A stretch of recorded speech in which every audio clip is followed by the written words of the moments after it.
Research aptitude के lecture series में ये लेक्चर 2 है आपका। इस पार्टिकुलर लेक्चर में हम जो मेन एजेंडा होगा हमारा उसमें हम देखेंगे पॉजिटिविज्म वर्सेस पोस्ट पॉजिटिविज्म। ये रिसर्च का बहुत ही इंपॉर्टेंट टॉपिक है। फिर हम देखेंगे कि एक रिसर्च प्रोसेस में क्या क्या स्टेप्स होते हैं, ठीक है। तो पहले तो एक आपको मैं आउटलाइन दूंगा कि कौन कौन से स्टेप्स हैं।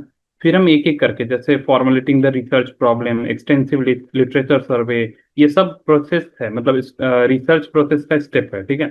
तो पहले तो मैं एक पूरा पिक्चर आपको दूंगा और उसके बाद एक एक करके हम सब पे बातें करेंगे। तो इस लेक्चर में हम 3 स्टेप को कवर कर पाएंगे। पहला कि रिसर्च प्रॉब्लम को फॉर्मुलेट कैसे करते हैं। फिर उसके बाद जो अगला स्टेप होता है हमारा कि एक्सटेंसिव लिटरेचर सर्वे करना होता है, ठीक है। और उसके बाद हम वर्किंग हाइपोथेसिस को डेवलप करने की कोशिश करेंगे। तो ये मेन एजेंडा है इस लेक्चर का, ठीक है। अब हम पहला टॉपिक कर रहे हैं पॉजिटिज्म वर्सेस पोस्ट पॉजिटिज्म।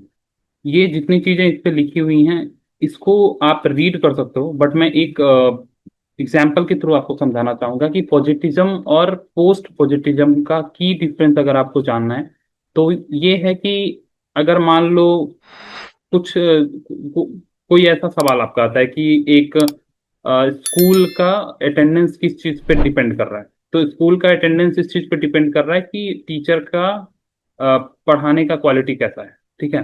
तो quality of teaching basically impact कर रहा है स्कूल के अटेंडेंस को, ठीक है। तो ये एक ऑब्जेक्टिव अप्रोच हुआ। ऑब्जेक्टिव मीन्स की क्वांटिटेटिव टाइप का। क्वांटिटेटिव के मतलब जो भी आएगा रिजल्ट वो एक एक रियलिटी है, ठीक है। एक रियलिटी मतलब और कोई दूसरा रीजन यहाँ पे नहीं है। समझ रहे हो। बट पोस्ट पॉजिटिज्म में क्या होता है कि एक से ज्यादा रियलिटी हो सकता है। एक से ज्यादा मतलब कि ठीक है, स्टूडेंट का अटेंडेंस इंप्रूव होने के पीछे सिर्फ टीचिंग का क्वालिटी नहीं, दूसरा ये हो सकता है। जैसे आपको पता है इंडिया में मिड डे मील स्कीम है। तो मिड डे मील स्कीम में क्या होता है कि आपको पता है कि मिड डे मील स्कीम भी स्टूडेंट के अटेंडेंस को इनहेंस करता है।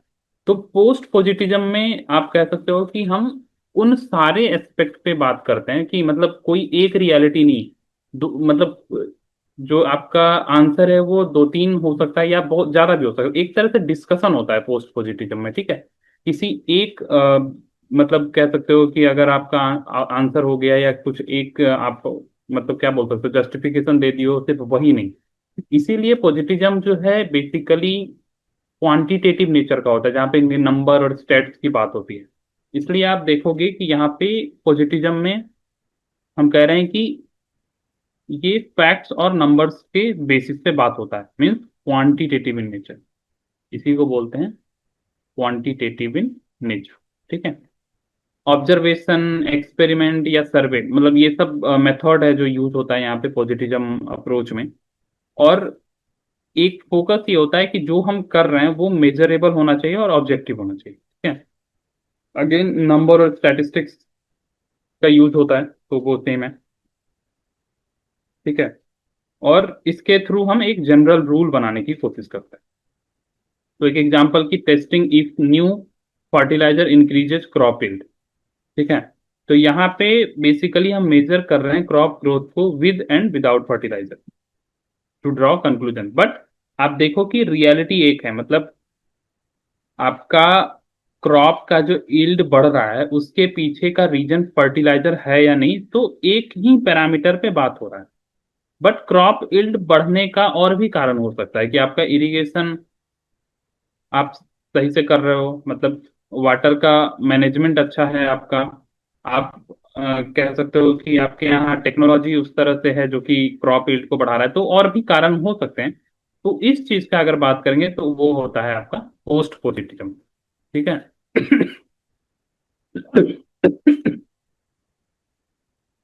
फिर है आपका नेक्स्ट पोस्ट पॉजिटिज्म।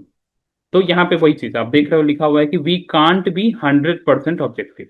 मतलब देयर इज ह्यूमन बाइसेस, मतलब मान लो रिसर्चर को ये दिखाना है उनके रिपोर्ट में कि फर्टिलाइजर ही एक रीजन है जो कि क्रॉप यील्ड को बढ़ा रहा है, या फिर यहाँ पे studying why student drop out, ठीक है।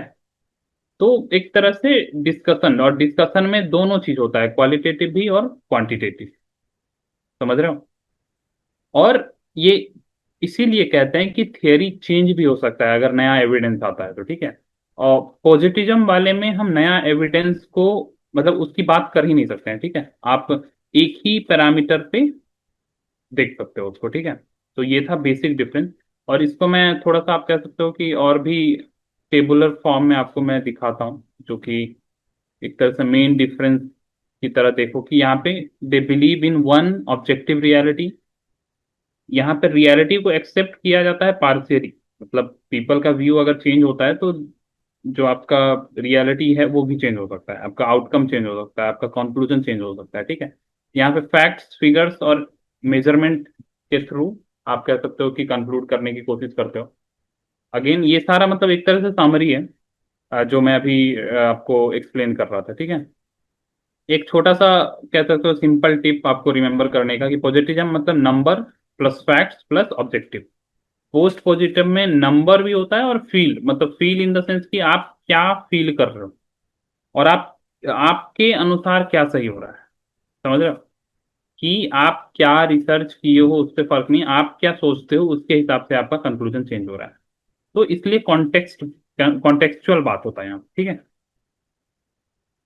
नेक्स्ट है हमारा पोस्ट पॉजिटिज्म, और इसके बाद हम बात करेंगे कि क्या क्या रिसर्च प्रोसेस में स्टेप होता है, ठीक है। तो एक ये तो मैं टोटल 8 स्टेप्स होते हैं। ये एक एक स्टेप पे हम अच्छे से डिटेल में बात करेंगे। पहले हम इसमें 8 का 8 स्टेप मतलब स्टेप्स जो है उसको मैं एक ब्रीफ में आपको बता दूं कि पहला, आपको अगर रिसर्च करने जाना है तो आपको एक रिसर्च प्रॉब्लम ढूंढना होगा। मतलब जैसे आप कोई भी टॉपिक लेते हो, जैसे कि आप ऐसे कि नेशनल एजुकेशन पॉलिसी गवर्नमेंट ने लाया है, तो नेशनल एजुकेशन पॉलिसी के जो प्रोविजंस हैं उसका क्या इम्पैक्ट है मैनेजमेंट एजुकेशन पे, उसका क्या इम्पैक्ट है साइंस एजुकेशन पे। अलग अलग इम्पैक्ट दिख सकता है, तो कोई एक आपको करना है। तो जैसे आप मान लो नेशनल एजुकेशन पॉलिसी का आप मतलब मैनेजमेंट इंस्टीट्यूट पे देखना चाहते हो, ठीक है, ये आपने डिसाइड कर लिया कि ये आपका रिसर्च प्रॉब्लम है। अब है कि उससे रिलेटेड एक्सटेंसिव लिटरेचर सर्वे करना है आपको, ठीक है। हालांकि ये सब हम डिटेल में पढ़ेंगे, तो एक मैं जल्दी से ब्रीफ दे दूं आपको, उसके बाद हम मतलब एक एक करके डिटेल में भी देखेंगे। और एक्सटेंसिव लिटरेचर लिटरेचर सर्वे मतलब जो आपका रिसर्च प्रॉब्लम है उससे रिलेटेड बहुत सारा लिटरेचर पब्लिश हो चुका होगा, या फिर न्यूज आर्टिकल्स होता है, बहुत सारा चीज होता है, तो उसका आप डिटेल्ड स्टडी करो, ठीक है। और डिटेल्ड स्टडी के बाद आप एक हाइपोथेसिस, वर्किंग हाइपोथेसिस बोलते हैं हम, हाइपोथेसिस टेस्टिंग और डेवलपमेंट पूरा अच्छे से डिटेल में पढ़ेंगे। तो वर्किंग हाइपोथेसिस का मतलब एक ऐसा क्वेश्चन जो कि आपके मतलब कह सकते हो रिसर्च को एक डायरेक्शन दे कि आप बेसिकली आंसर क्या करना चाहते हो, आप खोजना क्या चाहते हो। तो जैसे आप ऐसे ही बोलो कि हाँ, एनईपी में जो एक प्रोविजन है कि मल्टी डिसिप्लिनरी एजुकेशन होना चाहिए, तो मल्टी डिसिप्लिनरी एजुकेशन का जो प्रोविजन है उसके कारण मैनेजमेंट एजुकेशन में बदलाव आया है। तो ये सही है या गलत, ये आपका हाइपोथेसिस है, ये आपने स्टेटमेंट बनाया, ठीक है। अब इसको हम बेसिकली ये अब पहले बन जाएगा, उसके बाद देखा जाएगा इसको, ठीक है। फिर एक रिसर्च डिजाइन बनाना होता है जिसमें कि आप रिसर्च का मेथोडोलॉजी बताओगे। जैसे अगर आप इकोनॉमिक्स के स्टूडेंट हो तो आपको पता है इकोनॉमेट्रिक्स में बहुत सारा मेथोडोलॉजी है। एक तो लॉजिट मॉडलिंग होता है आपका, पैनल डेटा मेथोडोलॉजी होता है आपका, टाइम सीरीज मॉडलिंग होता है। तो कोई भी एक जो आपको लगता है कि आपके डेटा को बेटर सूट कर सकता है उस मेथोडोलॉजी को आप बेसिकली आप कह सकते हो कि यूज करोगे, उसको आपको आउटलाइन करना होता है रिसर्च डिजाइन में। नेक्स्ट होता है कि आप अपना सैंपल साइज सेलेक्ट करो, समझ रहे हो। सैंपल साइज सेलेक्ट करो, फिर उसके बाद सैंपल साइज आपको डिसाइड कर लिए तो उसके बाद आपको डेटा कलेक्शन, इसमें आपका फील्ड इन्वेस्टिगेटर, आप देखते हो कि कोई भी रिसर्च वर्क होता है तो उसमें रिसर्च असिस्टेंट को हायर किया जाता है, आपका फील्ड इन्वेस्टिगेटर को हायर किया जाता है। तो उनको हायर किया जाता है बेसिकली कलेक्ट करने के लिए डेटा को, ठीक है, जो फील्ड इन्वेस्टिगेटर्स होते हैं। फिर डेटा का एनालिसिस करते हैं आपके जो प्रोजेक्ट डायरेक्टर होते हैं, या आप एज अगर आप प्रोफेसर हो तो आप डेटा का एनालिसिस स्टार्ट करते हो। डेटा का एनालिसिस में जो मेथोडोलॉजी की आप बात किए थे स्टार्टिंग में, आप आउटलाइन दिए थे, उसका यूज करो। मोस्टली स्टैटिस्टिकल टूल्स का यूज होता है, बट अगर इकोनॉमिक्स का कोई मुद्दा है तो उसमें इकोनोमेट्रिक टूल को भी यूज करते हैं, ठीक है। अब एनालिसिस के बाद इसी एनालिसिस में आप ये भी कंफर्म कर पाओगे कि आपका हाइपोथेसिस सही था या नहीं, ठीक है। यहाँ पे हाइपोथेसिस टेस्टिंग आपका काम आएगा। फिर है आपका जब डेटा का एनालिसिस हो गया, आप आपने हाइपोथेसिस को जस्टिफाई कर दी, फिर आपको वो सारा जो आपका फाइंडिंग्स है उसको इंटरप्रेट करना है, उसको फिर रिपोर्ट करना। तो ये था रिसर्च प्रोसेस में क्या क्या स्टेप होता है। तो पहला हम स्टेप पढ़ रहे हैं, formulating the research problem. Again तभी मैंने ब्रीफ कर दिया, बट मैं एक एक करके आपको बताऊं कि आपको पहले डिसाइड करना है कि आप पढ़ना क्या चाहते हैं। ठीक है, कि मतलब आप ऐसे देखो कि वेरिएबल बना ले रहे हो, मतलब जैसे कैसे अभी हम देख रहे थे कि school attendance mid day meal scheme आने से बढ़ा है। ठीक है, तो मिड डे मील स्कीम आपका हो गया एक्सप्लेनेटरी वेरिएबल, और डिपेंडेंट वेरिएबल हो गया आपका स्कूल अटेंडेंस। तो इस तरह से वेरिएबल के बीच में रिलेशनशिप क्रिएट कर।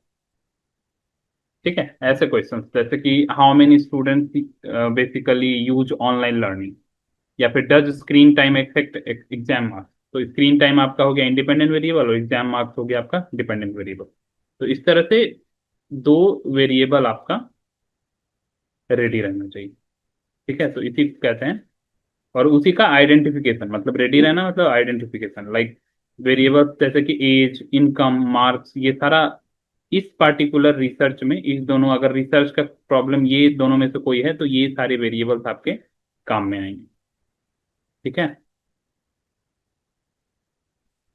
फिर है आपका एक्सटेंसिव लिटरेचर सर्वे। लिटरेचर सर्वे तीन चीज में आपको देखना है कि होता क्या है बेसिकली, कहाँ देखना है। लिटरेचर सर्वे अगर करना है तो कौन सा सोर्सेस को देखना है, और करना क्या होता है। ठीक है, मतलब एक तरह से करना इन द सेंस कि कुछ सावधानियां भी रखनी होती है आपको लिटरेचर सर्वे में। तो पहला तो कि आपको उन सब चीजों को देखना है जिसके बारे में ऑलरेडी बात हो चुका है। इसके लिए बहुत ही, मतलब बहुत सारा, आप गूगल स्कॉलर पे आप देख सकते हो एग्जिस्टिंग वर्क क्या है। बहुत ही अच्छा है ये एक मतलब कह सकते हो कि सारे आर्टिकल्स और रिसर्च पेपर्स वहां पे आपको मिल जाएंगे। तो ये कहाँ से खोजना है, ठीक है, उसके बारे में फिर पढ़ना है। फिर वही चीज, मतलब आप देखो ऑनलाइन रिसर्च डेटाबेस बोलते हैं तो गूगल स्कॉलर, तो गवर्नमेंट का रिपोर्ट आपको मिल जाएगा वेबसाइट पे, उनके ऑफिशियल वेबसाइट पे, कॉन्फ्रेंस पेपर्स हैं, बुक्स हैं, एकेडमिक जर्नल्स हैं। तो ये सारी चीजें हैं जहां से कि आपको ये रिसोर्स मिल जाएगा आपको, और उसको फिर एक्सटेंसिवली आपको रीड करना है। ठीक है, क्या नहीं करना है आपको, ओल्ड वर्क को रिपीट नहीं करना है। अगर आप लिटरेचर सर्वे के बाद अगर कुछ एक होता है ना कि आप ये सारी चीजें जानें, तो ओल्ड वर्क को रिपीट नहीं करना, उसमें गैप ढूंढना है। तो आपके लिटरेचर मतलब रिव्यू के दौरान आपका मेन मोटिव ये होना चाहिए कि गैप क्या है जो एग्जिस्टिंग रिसर्च है, आपको रिपीट नहीं करना है। ये आप कॉपी नहीं कर सकते हो किसी और का रिसर्च जो एग्जिस्टिंग रिसर्च होया हुआ है। ठीक है, तो ये था एक्सटेंसिव लिटरेचर सर्वे, सेकंड हमारा। थर्ड है आपको डेवलप करना है हाइपोथेसिस। तो हाइपोथेसिस को डेवलप, थोड़ा सा हम डिटेल में इसको पढ़ेंगे, क्योंकि हाइपोथेसिस को डेवलप करना, हाइपोथेसिस होता क्या है, हाइपोथेसिस फ्रेम करने के बाद क्या होता है, हालांकि वो एनालिसिस में देखा जाएगा, बट यहीं पे मैं पूरा हाइपोथेसिस टेस्टिंग क्या होता है, मतलब हाइपोथेसिस को रिजेक्ट या कह सकते हो एक्सेप्ट कैसे करते हैं, क्या क्राइटेरिया होता है, ये सारा चीज मैं यहीं पे बता देता हूँ, ताकि लास्ट में बस मैं एक ब्रीफ दे दूं कि हाइपोथेसिस का टेस्टिंग कैसे होता है। ठीक है, हाइपोथेसिस अभी मैंने बताया आपको कि एक स्मार्ट गेस होता है। स्मार्ट गेस मतलब कि आप बोलते हो कि मेरा रिसर्च प्रॉब्लम ये है, इसका आउटकम ये होगा। ठीक है, आउटकम आप पहले ही बता दिए। क्यों बता दिए? क्योंकि आपका रिसर्च का डायरेक्शन वही सेट करेगा। समझ रहे हो? रिसर्च का डायरेक्शन का मतलब है कुछ आप स्टेटमेंट देते हो, ठीक है, उस स्टेटमेंट के ही बेसिस पे आप डेटा कलेक्ट करोगे, वेरिएबल्स आप बनाओगे, आप फिर कंक्लूड करोगे। ठीक है, फिर है कि it represents an idea that needs testing. हाँ, क्योंकि आपका ये गेस वर्क है ना, आप ये गेस वर्क पे काम कर रहे हो। ठीक है, इसलिए इसका टेस्टिंग जरूरी है। और जो आपका हाइपोथेसिस है वो टेम्पोररी होता है। टेम्पोररी मीन्स कि आप रिजेक्ट भी कर सकते हो। ठीक है, जैसे एक हाइपोथेसिस स्टेटमेंट आपका है कि मोर screen time reduces student grades. ये एक आप हाइपोथेसिस बनाए हो। समझ रहे हो? तो ये था आपका हाइपोथेसिस। फिर है आपका कि कैसे डेवलप करना है। डेवलप इन द सेंस की वर्किंग हाइपोथेसिस का क्या क्या होता है, मतलब एलिमेंट क्या क्या होता है, आप कह सकते हो कि। तो ये बेसिकली आपको इंडिपेंडेंट और डिपेंडेंट वेरिएबल में कनेक्शन शो करता है। ठीक है, इंडिपेंडेंट वेरिएबल को आप काउज भी बोल सकते हो, और डिपेंडेंट वेरिएबल उसी इंडिपेंडेंट वेरिएबल का इफेक्ट होता है, मतलब independent variable is causing a effect on dependent variable. जैसे अभी हम एग्जांपल लिए थे screen time versus exam marks में, तो एग्जाम स्क्रीन टाइम आपका इंडिपेंडेंट वेरिएबल है और ये किसको इफेक्ट कर रहा है, एग्जाम में कितना मार्क्स आएगा, तो ये आपका डिपेंडेंट वेरिएबल है। ठीक है, तो यही चीज है कि ये प्रेडिक्ट करता है रिलेशनशिप बिटवीन वेरिएबल्स। तो ये था आपका एक तरह से वर्किंग हाइपोथेसिस को डेवलप करना। अब कुछ फीचर्स होता है, मतलब अच्छा हाइपोथेसिस की बहुत मतलब क्या बोल सकते हो आपका, कि आप ये चीज कितनी अच्छी बात है कि आपका हाइपोथेसिस आपको रिजेक्ट नहीं करना पड़ा। इससे फायदा ये होगा कि रिसर्च को फिर से आपको फर्स्ट स्टेप पे नहीं जाना पड़ेगा। समझ रहे हो? तो फीचर्स में it should be clear and exact. समझ रहे हो? क्लियर और एग्जैक्ट मतलब कि वेरिएबल्स क्लियरली डिफाइंड हो। ठीक है, और जो आपका रिसर्च प्रॉब्लम है उससे रेलिवेंट हो। समझ रहे हो? तो आप अभी ऑनलाइन क्या था हमारा कि ग्रेड किस चीज पे डिपेंड कर रहा था यहाँ पे, आप अभी देखो, अभी हमने देखा ना ग्रेड्स आपका स्क्रीन टाइम इफेक्ट कर रहा है आपके एग्जाम मार्क्स को। तो आपको उसी से रिलेटेड वेरिएबल्स को पढ़ना है। उसी से रिलेटेड वेरिएबल्स का मतलब लर्निंग उससे कनेक्टेड है, मोटिवेशन, टाइम मैनेजमेंट। तो आपका स्क्रीन टाइम आपके एग्जाम मार्क्स को इम्पैक्ट कर रहा है, तो एग्जाम मार्क्स किस किस चीज से और रिलेटेड है, लर्निंग आपका कम है या ज्यादा, मोटिवेशन कैसा है, टाइम मैनेजमेंट कैसा है। तो आपका थियोरेटिकल बैकिंग होना चाहिए इस रिसर्च में। समझ रहे हो? एक तो आपको वर्किंग हाइपोथेसिस बन रहा है, बट उसमें आप की अगर मान लो फेल होता है, तो आप और भी जो दूसरा एस्पेक्ट है उसको आप पहले से ही कंसीडर करके रखो। समझ रहे हो?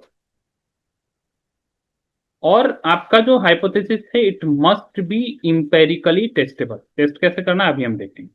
और अगर टेस्ट करने पे ये सही आता है तो इसका प्रेडिक्टिव पावर बहुत अच्छा होना चाहिए, मतलब कि स्क्रीन टाइम आपके एग्जाम के मार्क्स को इम्पैक्ट कर रहा है, ये चीज अगर और कहीं पे भी इंप्लीमेंट किया जाए इस थियरी को तो वो यही आउटकम दे। ये नहीं कि दिल्ली में ये चीज आपका थियरी काम कर गया कि दिल्ली के बच्चे अगर स्क्रीन टाइम ज्यादा है तो उनका एग्जाम मार्क्स कम आ रहा है, बट बैंगलोर में बच्चे ज्यादा स्क्रीन टाइम वाले ही टॉप कर रहे हैं। ये नहीं होना चाहिए। तो प्रेडिक्टिव पावर अच्छा होना चाहिए आपके रिसर्च, मतलब कह सकते हो वर्किंग हाइपोथेसिस।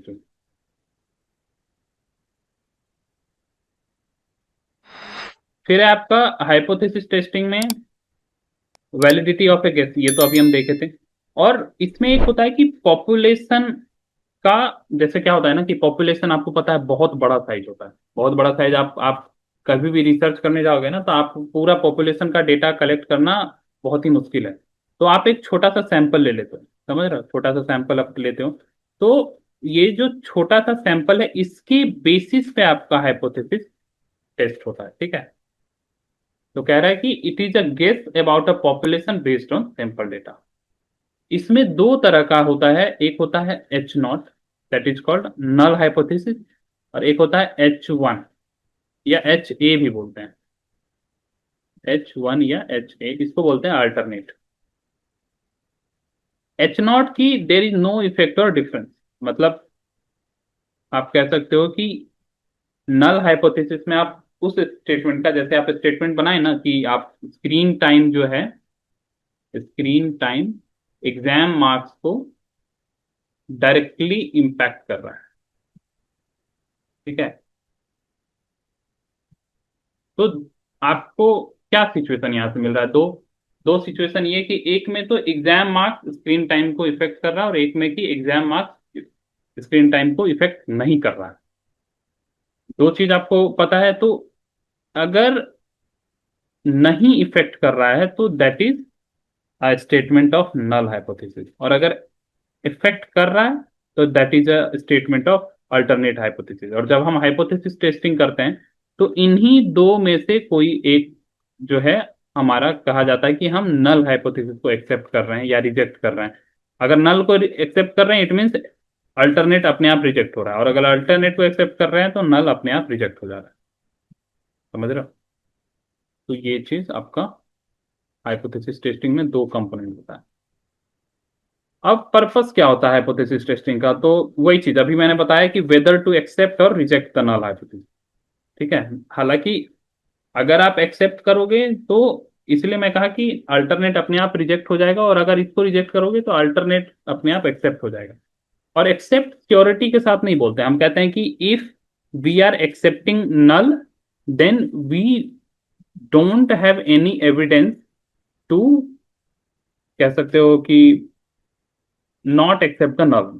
जैसे आप समझो कि मतलब नल हाइपोथेसिस आपको एक्सेप्ट कर रहा है, तो इसमें कह रहे हो कि आपके पास कोई एविडेंस नहीं है इसको रिजेक्ट करने का, तब आप इसको एक्सेप्ट करो। आप ये नहीं कह रहे हो कि नल हाइपोथेसिस को we are accepting with 100% probability.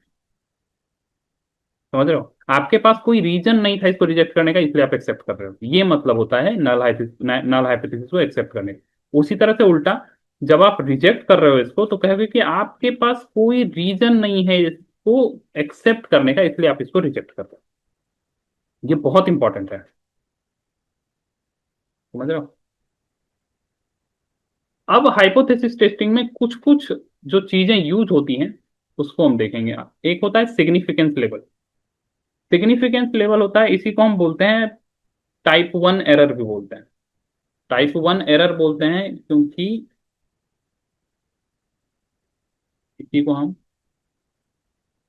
Probability of type 1 error, और टाइप 1 एरर आगे हम देखेंगे, बट यहां पे मैं बता रहा हूं कि probability of rejecting null when H naught is true. आप देख रहे हो, एरर का मतलब क्या हुआ कि आप कोई गलती कर रहे हो। एच नॉट सही था, मतलब नल हाइपोथेसिस का जो स्टेटमेंट था वो सही था, फिर भी आप रिजेक्ट कर रहे हो उसको। और वही जब आप टाइप 2 एरर बोलते हैं उसको, कि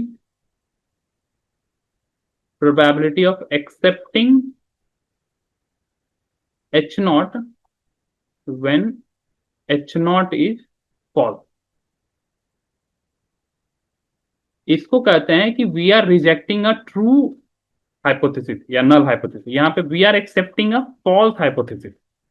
आपने नल हाइपोथेसिस को एक्सेप्ट किया बजावते कि वो फॉल्स था, तो आप एरर एरर कर रहे हो, इसलिए इसको एरर हो। But alpha is a special type of error called type 1 error. और अल्फा को सिग्निफिकेंस लेवल इसलिए बोला जाता है क्योंकि अल्फा हमें परसेंटेज ऑफ एरर बताता है। समझ रहे हो। 5% का मतलब है कि जो आपका सिग्निफिकेंस लेवल है, सिग्निफिकेंस मतलब आप इसी 5% वाले एरिया में देखोगे कि आपका जो है, कह सकते हो जो टेस्ट स्टैटिस्टिक है, अभी हम आगे में आगे पढ़ेंगे, तो वो चीज हम देखेंगे। जैसे क्या होता है ना, एक पी वैल्यू है, आगे हम देखते हैं, फिर हम आपको आपको और अच्छे से क्लियर होगा कि अल्फा का काम क्या होता है। उससे पहले टेस्ट स्टैटिस्टिक को हम करते हैं। टेस्ट स्टैटिस्टिक बेसिकली हेल्प करता है आपको आपके हाइपोथेसिस को, मतलब बेसिकली जज करता है कि वो सही है या गलत है। इसके लिए तीन तरह का यूज होता है: जेड टेस्ट, टी टेस्ट और काई स्क्वायर टेस्ट और एफ टेस्ट। ठीक है। जेड टेस्ट आपका इंडिविजुअल, ये दोनों individual significance, individual significance, individual significance का मतलब होता है कि मान लो y कोई डिपेंडेंट वेरिएबल है, beta not plus beta one आपका x, x आपका इंडिपेंडेंट वेरिएबल है। तो x जो है y को इफेक्ट पहुंचा रहा है through a beta one value. But अगर बीटा वन जीरो है, इट मीन्स कि y और x में कोई रिलेशन नहीं है। समझ रहे हो। तो बीटा वन इंडिविजुअल सिग्निफिकेंस मतलब एक पैरामीटर का अगर सिग्निफिकेंस देखना हो तो जेड और टी टेस्ट का यूज। बट जेड और टी टेस्ट में ऐसे देखो कि इसको मैं ऐसे समझाऊं कि जेड में क्या होता है कि अगर आपको सैंपल के बारे में पता है, सैंपल का कैरेक्टरिस्टिक जैसे मीन और वेरिएंस होता है, तो सॉरी पॉपुलेशन का अगर मीन और वेरिएंस पता है तो आप जेड टेस्ट का यूज करोगे। बट पॉपुलेशन का मीन और वेरिएंस आपको बताया मैंने कि पॉपुलेशन का पूरा डेटा ही नहीं कलेक्ट कर पाओगे तो उसका मीन और वेरिएंस कैसे पता रहेगा। तो इसलिए जेड टेस्ट जो है नॉर्मली यूज नहीं होता है क्योंकि वहां पे पॉपुलेशन का सब कुछ मांगता है। बट टी टेस्ट में पॉपुलेशन का आपको मीन वेरिएंस का जरूरत नहीं, वहां पे सैंपल का भी दोगे तो चलोगा चलेगा। तो इसलिए इंडिविजुअल सिग्निफिकेंस को जब देखना होता है तो जेड के जगह टी टेस्ट यूज करते हैं, ये ज्यादा यूजफुल होता है। ठीक है। काय स्क्वायर टेस्ट होता है आपका वेरिएंस को टेस्ट करता है। ठीक है, कि वेरिएंस आपका सही है या नहीं, इंडिविजुअल वेरिएंस का, इंडिविजुअल वेरिएंस। एफ टेस्ट आपका ओवरऑल सिग्निफिकेंस को देखता है, ओवरऑल सिग्निफिकेंस। अगर मान लो यही दो होता, मतलब दो इंडिपेंडेंट वेरिएबल होता B2 Z, समझ रहे हो, तो बीटा 1 और बीटा 2 का मीन वैल्यू बराबर है कि नहीं, मतलब comparing between two mean, comparing between means और वेरिएंस। तो आप इससे समझ जाओ कि अलग अलग हाइपोथेसिस का, कह सकते हो तरीके में, अलग अलग टेस्ट स्टैटिस्टिक का यूज होता है। आप देख रहे हो ये चीज, कंपैरिजन ऑफ मीन, इसमें होता है यूज एफ टेस्ट का। ये इंपॉर्टेंट है, याद रखो। टी टेस्ट में स्मॉल सैंपल, और दूसरा की पॉपुलेशन का वेरिएंस और मीन अननोन है तो वही चीज सिग्निफिकेंस को दर्शाता है, मतलब आपका जो हाइपोथेसिस है वो सिग्निफिकेंटली इफेक्ट कर रहा है या नहीं, स्टैटिस्टिकल सिग्निफिकेंस है या नहीं, मतलब आप जो एज्यूम किए हो उसका क्या वैलिडिटी। ठीक है। और बहुत सारे रिसर्च मेथोडोलॉजी में इसका यूज होता है। फिर है आपका पी वैल्यू। तो पी वैल्यू को लाने के पीछे का रीजन ये रहा कि जैसे ये जो अल्फा का वैल्यू है ना, अल्फा का वैल्यू आप कुछ भी, मतलब आपको बार बार चेक करना पड़ेगा कि 1% लें या 5% लें। ठीक है। तो एक एग्जैक्ट लेवल पे आप नहीं देख पा रहे थे, तो पी वैल्यू जो है ना वही एग्जैक्ट लेवल ऑफ सिग्निफिकेंस बोलते हैं, तो पी वैल्यू को बोलते हैं एग्जैक्ट लेवल ऑफ सिग्निफिकेंस। इसको प्रोबेबिलिटी वैल्यू भी बोलते हैं,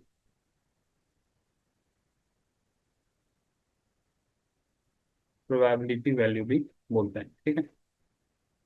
तो पी जो है बेसिकली, और डिसीजन रूल इसी से क्रिएट होता है, डिसीजन रूल की मतलब पी अगर लेस देन अल्फा है तो हमें, जो हमने नल हाइपोथेसिस बनाया उसको रिजेक्ट करना है, और अगर पी ग्रेटर देन अल्फा है तो हम रिजेक्ट नहीं करेंगे। तो बेसिकली डिसीजन रूल बताता है, और लार्जर पी वैल्यू होता है, मतलब एक थंब ऑफ रूल ऐसे होता है कि पी का वैल्यू अगर लेस देन 0.05 है तो हम रिजेक्ट करेंगे, और पी का वैल्यू अगर ग्रेटर देन 0.05 है तो हम एक्सेप्ट करेंगे H0 को। ठीक है।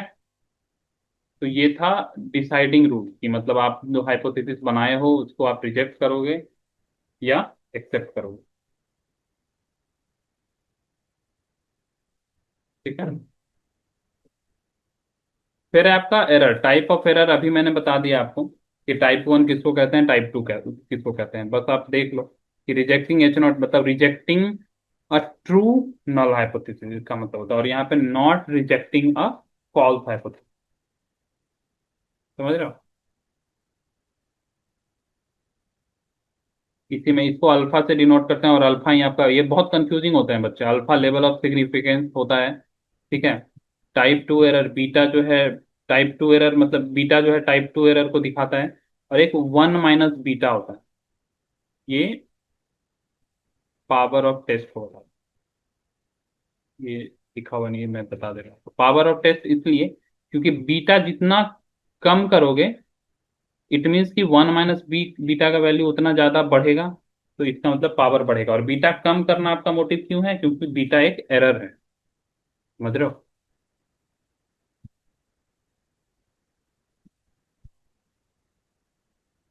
एक ये भी इंपॉर्टेंट है, one tailed versus two tailed test.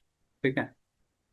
One tailed test में होता है कि आप जैसे H0 और H1 बनाते हो ना, आपका नल और अल्टरनेट। तो इसमें एक होता है कि बीटा आपका कुछ है जो कि ग्रेटर देन 0.5 है, और H1 आपका बीटा जो है, कह सकते हो कि नॉट ग्रेटर देन 0.5 या बीटा लेस देन 0.6। ये आपका वन टेल्ड, और इसको कहते हैं हम right tailed test. Right tailed इसलिए क्योंकि राइट साइड में कोई बाउंडेशन नहीं है, समझ रहे हो।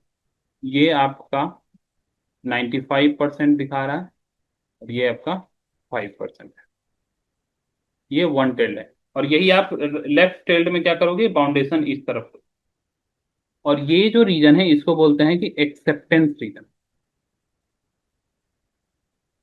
एक्सेप्टेंस रीजन, कि अगर इसके बीच में बीटा का वैल्यू पड़ा तो हम कहेंगे कि नल हमारा एक्सेप्ट हो रहा है, और इसके बीच में पड़ा ये होता है रिजेक्शन रीजन।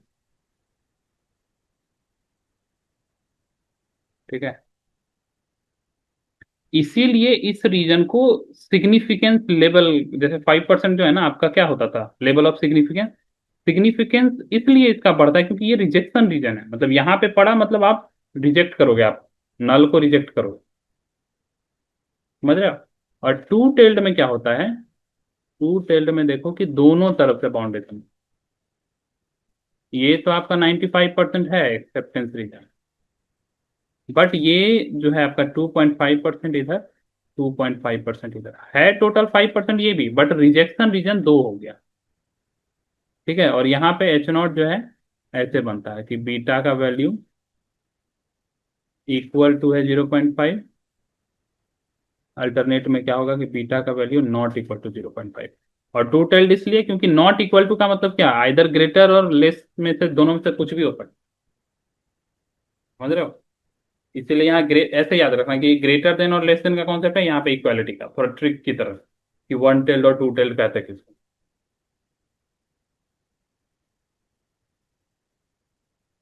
अब इसका रिसर्च में इंपॉर्टेंस क्या है हाइपोथेसिस टेस्टिंग का, तो ये साइंटिफिक रिगर को टेस्ट होता है। आप प्योरिटी के साथ बोल सकते हो आपका जो हाइपोथेसिस है, ये गेस वर्क सिर्फ नहीं चलेगा, मतलब आप इसलिए तो प्रेडिक्टिव पावर बढ़ गया ना आपका, आप इंपेरिकली टेस्ट कर लिया अपने उस हाइपोथेसिस को। समझ रहे हो। एक छोटा सा एग्जांपल है ये, बस वही है, मतलब उसी का समरी है, तो आप इसको देख सकते हो उसको।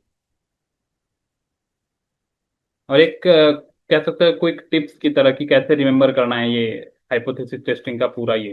तो कहना है कि आप H0 और H1 बनाओ, जैसे गेस करते थे हाइपोथेसिस के बारे में। राइट टेस्ट आपका मतलब टी लेना है, कि जेड लेना है, कि का स्क्वायर लेना है, कि एफ टेस्ट को यूज करना है। ये आप जो मैंने तरीका बताया कि अगर इंडिविजुअल सिग्निफिकेंस देखना है तो टी का यूज करेंगे, और छोटा सैंपल है तो टी का यूज करेंगे। और उसके बाद यहाँ पे अगर सैंपल का आपको डेटा मालूम है तो टी यूज करेंगे, और जेड को कब यूज करेंगे, काय को कब यूज करेंगे, एफ को कब यूज करेंगे, मैंने ऊपर बता दिया।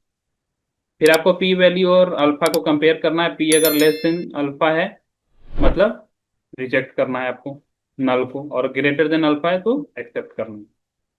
तो कंक्लूजन बन जाएगा। समझ रहे हो। तो ये था आपका। और आपको इस मेथडोलॉजी को अंडरस्टैंड करके आपको अपने रिसर्च के कंट्रीब्यूशन को बढ़ाना है। तो आपको आई थिंक देख लेते हैं एक बार कि तीन मैंने स्टेप्स ऑफ रिसर्च में हमने तीन या चार देख लिया, नहीं तीन देख लिया हमने। रिसर्च डिजाइन से फोर्थ स्टेप हम लोग नेक्स्ट लेक्चर में देखेंगे। ठीक है। Thank you.